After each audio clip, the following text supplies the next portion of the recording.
Entonces, en un sintetizador, nosotros generamos recién dos grandes conjuntos de señales. Señales periódicas y señales aperiódicas.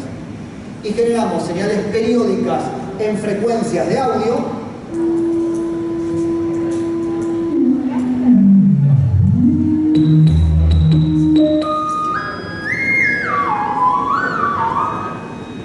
Y generamos frecuencias periódicas en baja frecuencia. Por ejemplo, esto es una onda periódica, pero en una baja frecuencia. Una frecuencia que está por debajo de las frecuencias de audio. Luego generamos, por ejemplo, señales aperiódicas en frecuencias de audio, como esta o esta.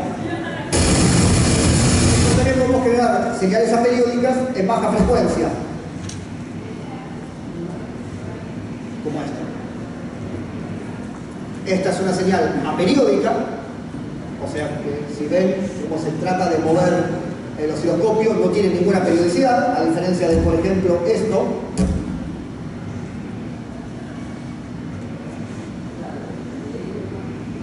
Eso es periódico. ¿Se dan cuenta el movimiento? Y esto no es periódico.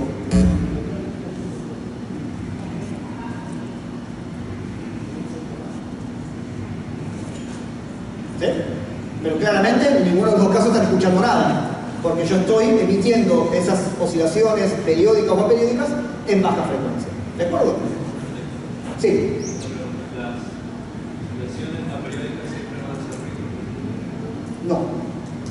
El ruido técnicamente es un tipo de oscilación aperiódica extraordinariamente rápida que cuando uno la amplifica produce una señal de audio que tiene un espectro que cubre todo el rango de frecuencias audibles. Sería el equivalente a tener todas las frecuencias presentes en el espectro. A veces a la misma amplitud, que es el ruido blanco.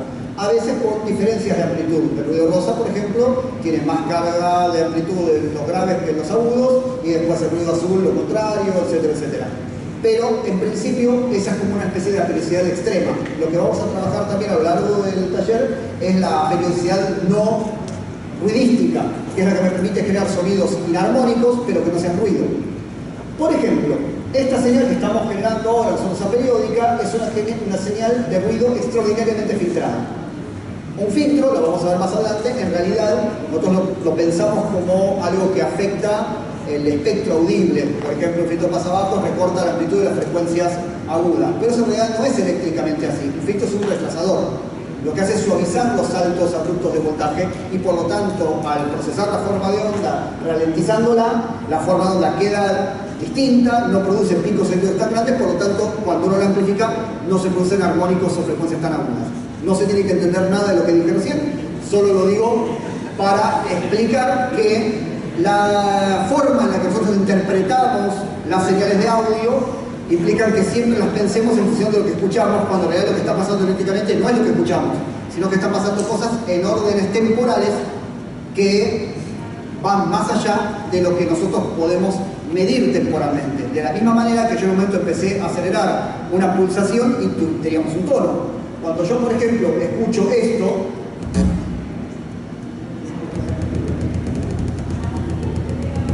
son pulsos eléctricos que no generan un tono.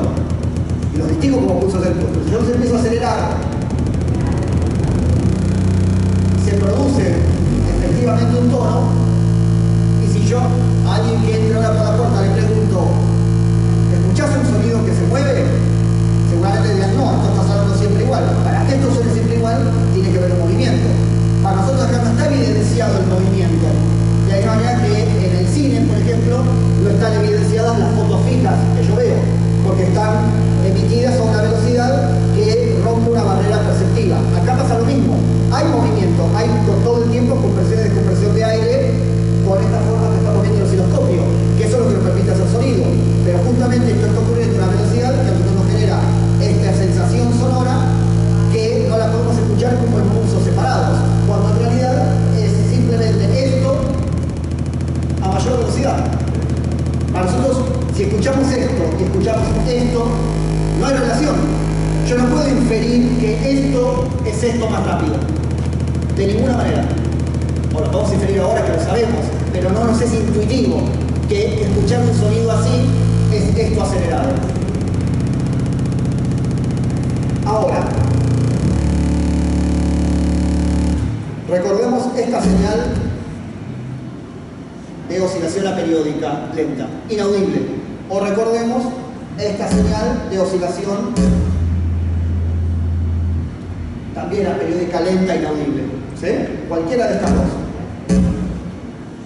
¿Sí? Me pueden servir para generar algo muy interesante, que es el control. Entonces vamos a escuchar un oscilador en frecuencias de audio.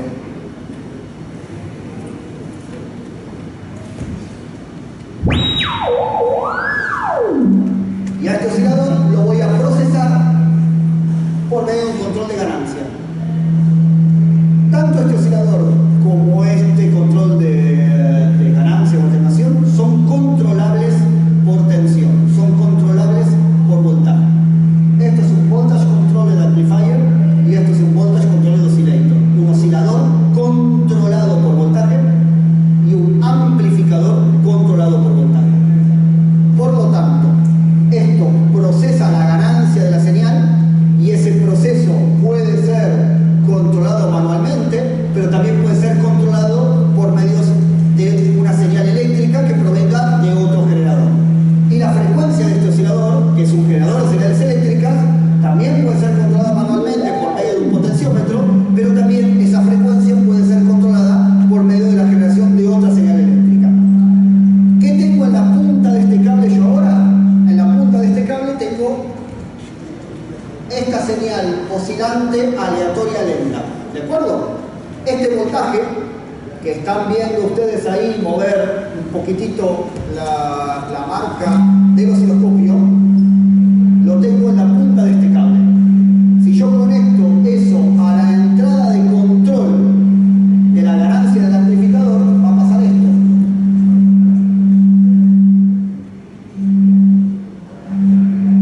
¿Se entiende? La ganancia del amplificador está variando aleatoriamente por medio de una generación aleatoria de baja velocidad. Y si yo aplico ese mismo voltaje a la frecuencia del oscilador, ¿qué va a pasar? Exactamente.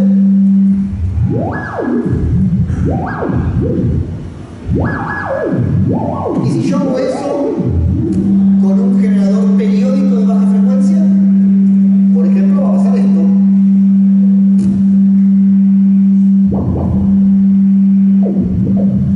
Cable que anda mal.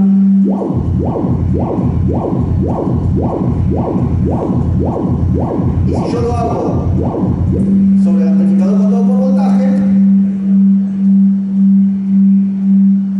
¿sí?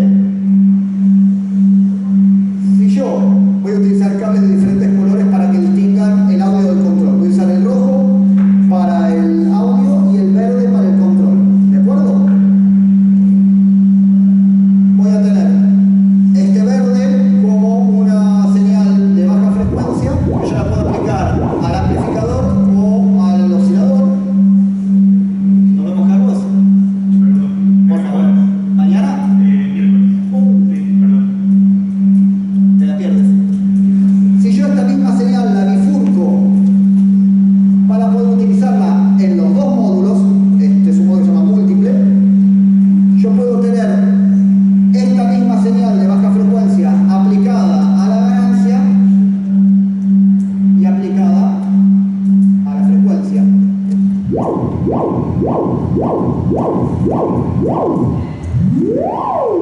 Cuando tengo más amplitud tengo más frecuencia, cuando tengo menos amplitud tengo menos frecuencia.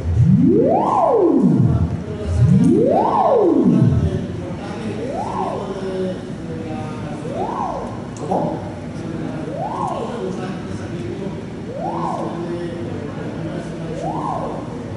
Hay dos tipos de señales. Vamos a volver a la versión simple. Una señal de audio, que es este oscilador generando una onda periódica en frecuencias de audio.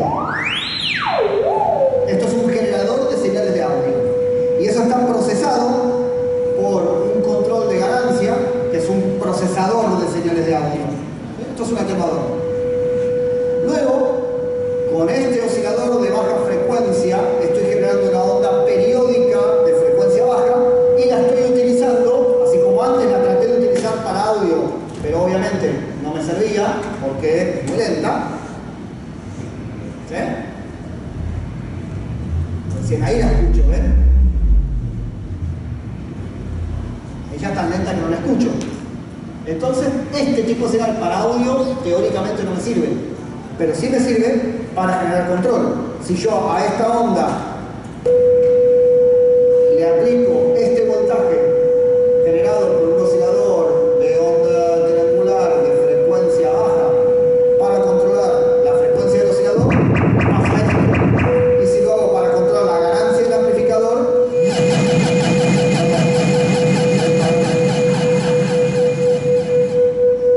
pasa esto. ¿Sí? Ahora, ¿qué pasa si yo, por ejemplo, aumento la frecuencia de esto?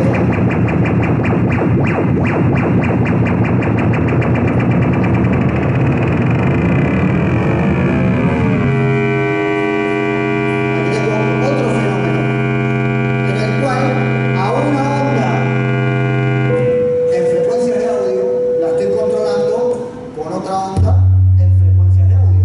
El resultado es una cosa muchísimo más compleja. Este es el principio de la síntesis por modulación de frecuencia, la síntesis FM, en el cual yo estoy obteniendo una nueva forma de onda a partir de utilizar como control una onda de audio. Una onda de audio que está siendo moduladora o controladora de otra onda de audio. El resultado es este, solo que la onda de audio controladora es una señal de control y la onda de audio moduladora es una señal de audio. Portadora es una señal de audio. Esto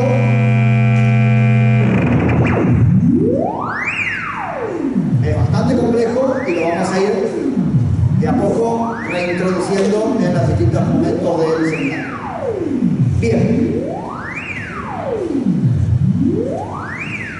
Esto solo que yo les acabo de mostrar es como la revolución del sintetizador y lo que abrió una puerta completamente diferente, no solamente en la historia de la música electrónica, sino en la historia de la música, del arte sonoro, de lo que quiera imaginarse, en toda la historia de la humanidad. ¿Por qué? Porque me permite a mí generar formas de control o formas de modelado de una señal de audio que son imposibles de hacer en forma acústico-mecánica o son imposibles de hacer por medio de la manipulación. Yo, por ejemplo, quizás con mucho estudio puedo lograr, con mucha paciencia, mucho virtuosismo, puedo lograr variar la frecuencia de un oscilador manualmente para producir este fenómeno, en el cual periódicamente esté yendo de un punto a otro y de un punto a otro siempre igual. Es muy difícil, pero no digo que sea imposible. Tendría que yo hacer esto.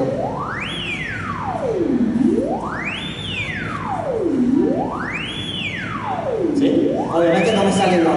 Me es más fácil hacer esto o hacer esto, que es llevar los límites del movimiento hasta 2 puntos y yo moverme estos 2 extremos. Cuando yo no me moví estos 2 extremos me era muy difícil llegar exactamente siempre a los mismos lugares. Pero bueno, acá yo más o menos estoy funcionando, yo, Ernesto, como que como un oscilador de baja frecuencia. ¿Por qué? Yo estoy haciendo un movimiento oscilante a baja frecuencia.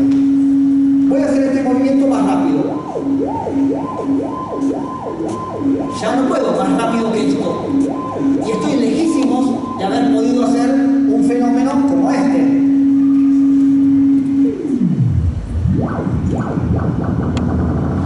Y mucho menos este. Esto sería el equivalente a que yo esté moviendo la mano unas 150 veces por segundo. Cosa que me es totalmente imposible. De hecho, si yo pudiese mover la mano 150 veces por segundo, ustedes escucharían el sonido de mi mano, solo. De la misma manera en que ustedes pueden escuchar, por ejemplo, el aleteo del mosquito.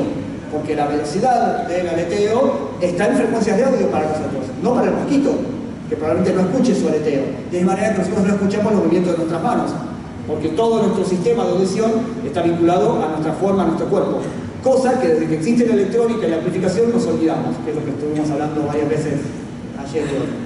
Nosotros hemos forzado, gracias a la presión de una fuerza distinta, que es la fuerza electrónica, es muy diferente a la fuerza mecánica, hemos forzado nuestros límites de audición a frecuencias y amplitudes que están muy por encima de nuestros propios límites físicos y los límites físicos de las cosas para las cuales nuestro organismo está preparado. Nuestro organismo está preparado para tener un determinado rango de frecuencias y que esos rangos de frecuencias representen diferentes materias. Por ejemplo, las frecuencias graves representan cosas grandes y las frecuencias agudas representan cosas chiquitas. Un perro chihuahua ladra agudo y es pequeño. Un ovejero alemán ladra más grave y es más grande. Para nosotros, la frecuencia está vinculada a, entre otras cosas, el tamaño y determinado tipo de complejidades. Por ejemplo, los pájaros cantan con formas de onda que son relativamente suaves, con poco contenido armónico. Eso está muy vinculado a su tamaño y a sus capacidades. En cambio, por ejemplo, el rugido de un león tiene otro tipo de contenido armónico. No solo sus frecuencias están más en el orden de lo grave que de lo agudo o de lo grave medio, y además, por todo su caja de resonancia y su tamaño, puede producir sonidos con mayor contenido armónico, mucho más complejos. Para nosotros es muy relevante la diferencia entre grave y agudo. Eso vincula muchísimas cosas, y la evolución y la transición entre una frecuencia y otra también, porque nos permite expresar emociones. Yo, si quiero recalcar algo o quiero hablarles de forma triste o de forma alegre, voy cambiando las inflexiones de cómo yo voy manejando mis envolventes de amplitud, mis vibratos y demás. Puedo poner una voz llorosa para contar lo que estoy contando, puedo poner una voz jolgoreosa para lo que estoy contándoles, y todo eso va a implicar en la forma en que yo emito y modulo distintas operaciones de frecuencia, timbre y amplitud. Yo puedo gritar y eso a ustedes les va a generar un determinado tipo de impulso. Y si yo no paro de gritar y les doy toda esta clase gritando, probablemente ustedes se levanten y se vayan, porque en un momento no me van a soportar más. Así, ¿por qué grita este tipo? ¿Por qué no para de gritar ya? La amplitud para nosotros también es algo muy relevante. Una amplitud muy fuerte representa cosas agresivas o directamente cosas peligrosas. Por eso, nuestro rango de audición tiene límites de velocidades en los graves y los agudos, pero tiene límites de la amplitud que no son no lo escucho porque es muy bajo y no lo escucho porque es muy alto. No lo escucho porque es muy bajo y me rompe el oído si es muy alto. Porque algo que genera mucha amplitud es algo extremadamente grande y peligroso. Y nuestro oído está preparado para alejarse de una fuente que genere un determinado tipo de amplitud. Por eso el límite de audición del oído humano es distinto en frecuencias, por ejemplo entre 20 y 20.000 Hz, que en amplitud, que es entre 0 dB, que sería la ausencia absoluta de perturbación del aire, versus unos 130, ¿cuánto es el límite de audición? Bien, que se llama umbral de dolor. Umbral de dolor. Es el punto en el cual el oído está a punto de romperse y uno tiene esa sensación física para irse del lugar. De la misma manera que si uno acerca la mano al fuego, va a haber un momento en que va a superar el umbral de dolor para sacar la mano del fuego porque está a punto de lastimar la piel, los órganos, etcétera, etcétera.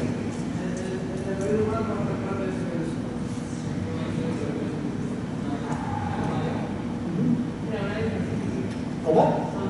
Sí, claro, eso sería como cuántos accidentes llegan a tu oído, ¿no? Porque un avión a 4 kilómetros para mí no genera lo mismo que un avión a 1 metro mío. Habla fuerte.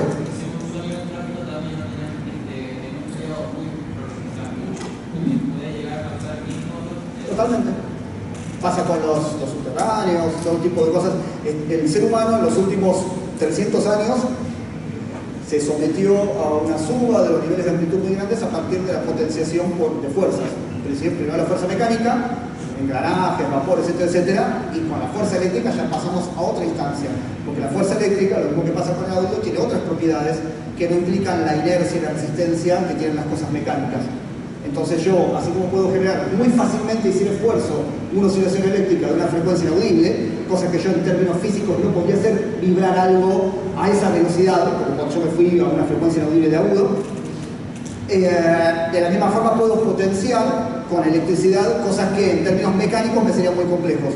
Pero ustedes recuerden que todo lo que nosotros vinculamos en nuestro mundo son formas de transducción. Por ejemplo, nosotros estamos haciendo mover estos instrumentos por medio de la electricidad. ¿Pero de dónde viene la electricidad que alimenta este instrumento? De la pared. ¿No? Bien. ¿Y de esa electricidad de dónde provino? De un generador de energía. ¿Y ese generador de energía de dónde tomó su alimentación? Quizás de otro gran generador de energía. ¿De dónde toma su alimentación? Probablemente de... Díganme, algo fuerte. ¿Un río? Muy bien. Eso sería tomar energía hidráulica y transducirla en energía eléctrica. Hay un medio mecánico muy simple que es mover con el movimiento, con la fuerza del agua, algún tipo de sistema mecánico de engranaje que vaya a una velocidad tan rápido que genere una fuerza eléctrica de mucha magnitud. Ustedes recuerden que, por ejemplo, ustedes en Ecuador tienen en su sistema de electricidad qué tipo de forma de onda, a qué tipo de frecuencia y con cuánta amplitud.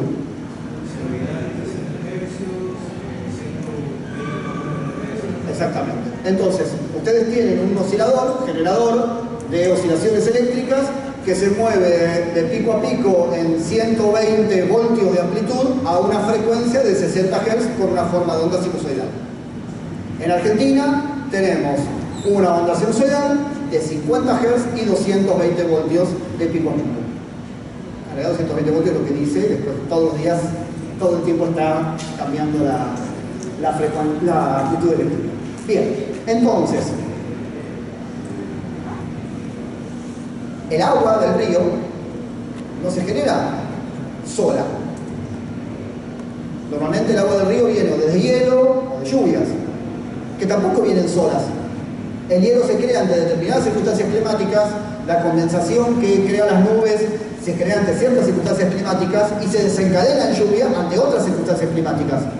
Todo el tipo de situaciones que tenemos en nuestra vida están vinculadas a distintos tipos de transducciones, conversiones de energía, que van llevando un determinado tipo de elemento o justamente energía en otro, y nosotros nos hemos ocupado a lo largo de milenios de ir manipulando y orientando eso, a veces de forma feliz y a veces de forma extraordinariamente peligrosa y torturante para el resto de los sistemas vivos que nos rodean. Y también me parece que es interesante tratar de empezar a pensar la potencia de la electricidad y de las formas mecánicas que nosotros manejamos para entender un poco lo que estamos haciendo con nosotros mismos y nuestro entorno, respecto a cómo nos sometemos a determinado tipo de variaciones de frecuencias o a determinado tipo de señales con mucha amplitud, en la música que escuchamos, en los entornos urbanos en los que vivimos, con las máquinas con las que nos relacionamos. En general tenemos muy poca conciencia de para qué está preparado nuestro cuerpo y la mayoría de las veces terminamos haciendo cosas que van en contra de lo que nuestro propio cuerpo y nuestra propia energía interna necesita. Lo que hablábamos, ¿cómo? Sí, yo diría que es más un producto más que de desconocimiento, de un desequilibrio energético que tenemos, que hemos ido como arrastrando por una serie de razones difíciles de rastrear a lo largo de miles y miles y miles y miles y miles de años. Pero hoy día, quizás a través del conocimiento, que es en nuestro tipo de sociedad un conocimiento de tipo verbal y vinculado a la separación, que es la forma científica de entender el mundo que tenemos nosotros, en el que dividimos todas las cosas en más y más y más cantidad de cosas, quizás tal vez utilizando ese método que tiene muchos aspectos perniciosos también, pero también muchos aspectos positivos, podemos llegar a tener un tipo de conciencia para volver a entender nuestro propio cuerpo, nuestro propio entorno. Los peligros que hay respecto al medio ambiente o respecto a cómo los individuos se someten a determinado tipo de exposiciones mecánicas o eléctricas, en principio fueron instalados gracias a minimizar sus efectos, o a desconocerlos o a taparlos. Como decir, bueno, no pasa nada, el celular no da cáncer, o no pasa nada, anda a escuchar música electrónica a las 5 de la mañana a 110, 120 decibeles. Y tu cuerpo no está preparado ni para estar despierto a las 5 de la mañana, ni para estar escuchando ese tipo de señales, ni nada. Y los consideramos muchas veces placenteros o eso, pero simplemente por justamente traer un determinado tipo de desequilibrio. Entonces muchas veces nos sometemos hasta voluntariamente a cierto tipo de cosas que van a, de alguna forma, llevarnos a estados energéticos que no son los estados que supuestamente buscamos. Porque justamente estas cosas que estamos analizando del sonido están vinculadas, si nos vamos a ciertos extremos, a cosas que representan peligros, a cosas que representan daños posibles, a cosas que pueden representar determinado tipo de imágenes, por decirlo de alguna manera, que después no son las mismas imágenes materiales que las producen, porque estos sistemas de fuerza que nosotros manejamos son sistemas que se han extremizado más allá de la dimensión humana. Eso es lo que de alguna manera también es importante entender y que nosotros estamos haciéndolo trabajar de una forma mucho más inocente, por decirlo de alguna manera, por medio de pensar ese tipo de energía, que es la energía eléctrica, en función de cómo hacer un instrumento musical, hacer un tipo de generador de estructuras, hacer un tipo de generador de autoevoluciones, de señales de audio y de control, etcétera, etcétera, que es lo que es básicamente un sintetizador.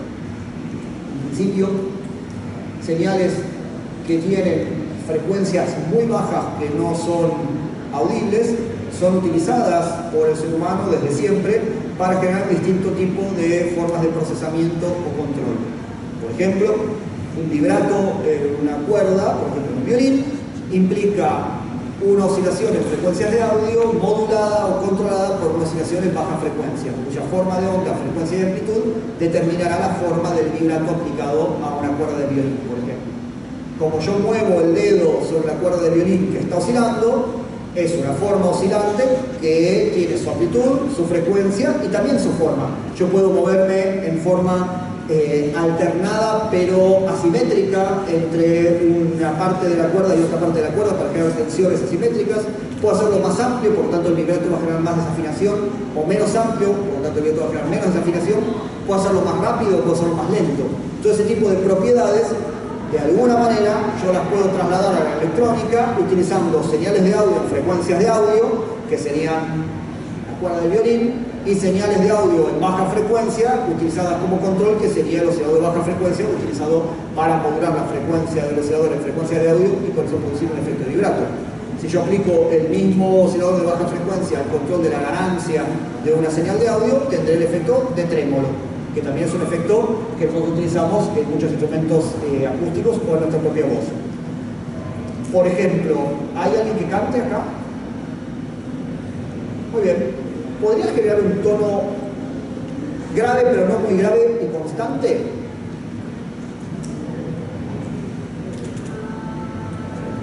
Exacto. ¿Te molesta que te acerques el micrófono?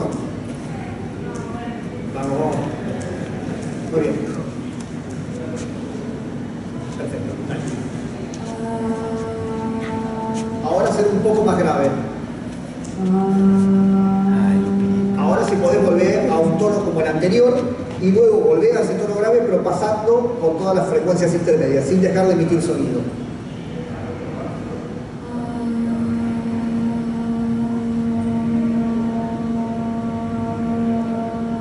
Anda bajando.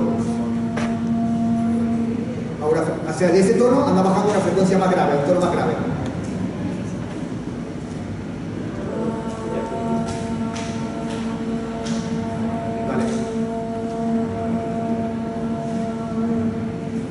Y ahora más grave. De ahí a como si esto.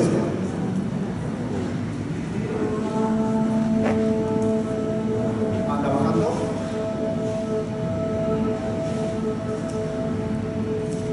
Pero no de amplitud, hacia un sonido más grave. Eso, algo así. De nuevo, por favor.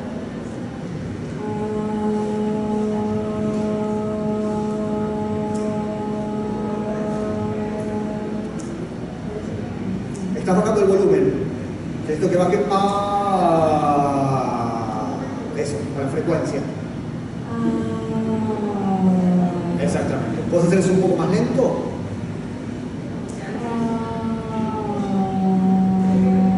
Perfecto. Y ahora, si podés quedarte en una frecuencia más o menos grave y empezar a mover la boca para generar diferentes vocales.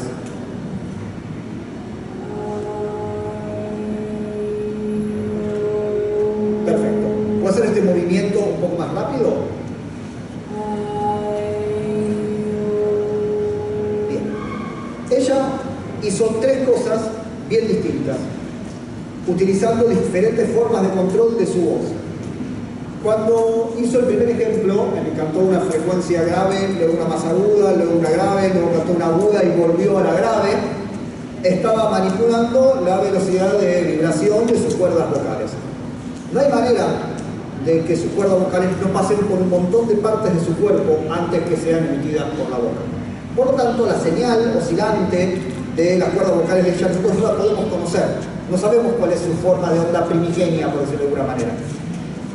Pero ella ha podido no solo vibrar a diferentes frecuencias, sino también controlar por medio de la emisión de aire que esas frecuencias y formas de onda que genera lo hagan a mayor amplitud o a menor amplitud, que era el volumen. Y también, cuando empezó a cantar diferentes vocales, ella movía la boca de una cierta manera. La boca funcionaría como un procesador. Dependiendo del tamaño y la forma de la boca, yo puedo, al poner la resonancia de la boca en formas distintas, generar diferentes timbres. Esos timbres por eso son muy relevantes, porque son los que nos permiten armar las vocales y de alguna manera estructurar nuestro sistema de habla a partir de las distintas frecuencias formantes que componen las vocales A, E, U y sus diferentes combinaciones, A, E, U, etc. Hay una relación muy importante en el hecho de que no solo su cuerpo puede parecer pasivo en el sentido de emitir un sonido y quedarse emitiendo más o menos el mismo sonido a la misma amplitud, frecuencia o timbre, sino que también según como ella vibre y según como ella mueva la boca, puede generar diferentes señales de control sobre el generador, que serían las cuerdas vocales, o sobre el procesador, que serían las formantes o las resonancias vocales. Por lo tanto, ella ha realizado operaciones similares a lo que estuvimos haciendo nosotros. Podía controlar la forma de onda y la frecuencia de su generador y podía controlar la amplitud y el timbre, por decirlo de alguna manera, o sea, el procesamiento de esas señales generadas. Básicamente, las limitaciones que podríamos tener cualquiera de nosotros para cantar más agudo, más grave, con más volumen, con menos, o generar diferentes timbres, dependen de nuestro cuerpo, del tamaño de nuestro cuerpo, de la fuerza que podemos emitir, y van a haber sonidos que nosotros no vamos a poder ser capaces de emitir, van a haber modulaciones o formas de control que no vamos a ser capaces de hacer, de la manera que no podemos hacer un vibrato a una velocidad de 1000 ciclos por segundo en un violín. Lo que tiene el sintetizador es que, aparte de generar señales de audio, genera señales de control, y esas señales de control pueden tener enormes niveles de complejidad y pueden ser aplicadas tanto a otros generadores como a otros procesadores. Entonces yo puedo vincular generadores de señales de audio, procesadores de señales de audio, generadores de señales de control y procesadores de señales de control de formas muy complejas. Por ejemplo, yo aquí tengo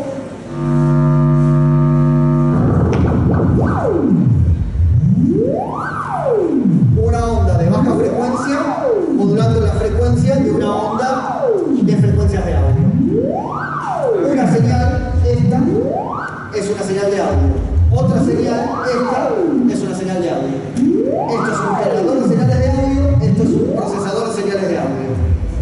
Esto ahora es un generador de señales de control, y si yo quisiera regular cuánta amplitud de modulación hay entre la frecuencia mínima y la frecuencia máxima de este tono, la podría procesar, por ejemplo, por medio de otro control de ganancia, y yo determinar con eso cuánta amplitud de control quiero. Ahora no tengo nada, ahora tengo lo mismo que tenía antes, y en cualquier lugar intermedio con este atenuador o control de ganancia puedo hacer controles que tengan menos amplitud. Acá yo no estoy alterando nada del generador. Yo en el generador puedo tener diferentes frecuencias,